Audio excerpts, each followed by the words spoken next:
እሺ 2 ደቂቃ አለሽ። በዚህ ደቂቃ ውስጥ እናዳምጥሻለን።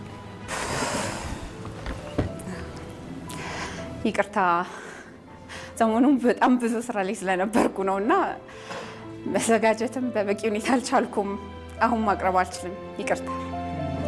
እንዲህ ብዬ ተመልሼ ቢሆን ኖሮ ጸዲ ኪሮ ሌላ እድል ትሰጡኝ ነበር። ዓለምም እንደዚህ ናት። ለኛ ሰበብ ምንም ቦታ የላትም።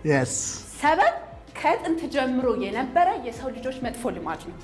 አዳም ላጠፋው ጥፋት በሔዋን አሳበበ፣ ሔዋን ደግሞ በእባቡ። ነገር ግን ያ ሰበባቸው ከገነት ከመባረር አላዳናቸው።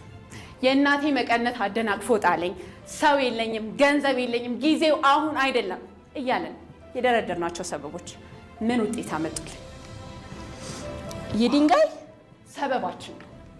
ብዙ ሰበቦችን በደረደርን ቁጥር ሸክማችንን ከባድ እናደርገዋለን። ይህም ድንጋዮችን ተሸክሞ ተራራ ላይ ለመውጣት እንደመሞከር ነው።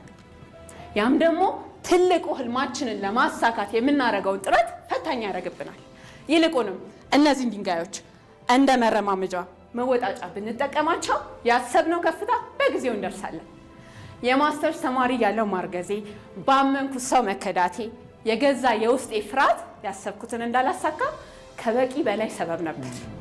ነገር ግን ራዕይ ስለነበረኝ በሲሴክሽን በወለድኩኝ በ5 ቀኔ ወደ ትምህርት ተመለስኩ። ልክ እንደ እርግዝና ጊዜ የአራስነት ጊዜንም በዶርም ውስጥ አሳለፍኩ።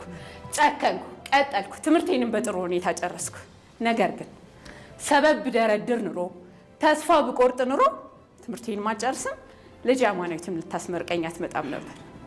እናንተስ ሰበባችሁ ሸክም ሆኖባችኋል ወይንስ ያሰባችሁትን ለማሳካት እንደ መነቃቂያ እየተጠቀማችሁት ነው? ይህ ድንጋይ ለሰበበኛ ሰው እንቅፋት፣ ለጨከነ፣ ለወሰነ፣ ለሚሞክር ራዕይ ላለው ደግሞ ልክ ጥሩ ግንበኛ መሰረቱን እንደሚሰራበት ህልሙን ይገነባበታል። ድንጋያችሁን አንሱ፣ ህልማችሁን ገንቡበት። አመሰግናለሁ።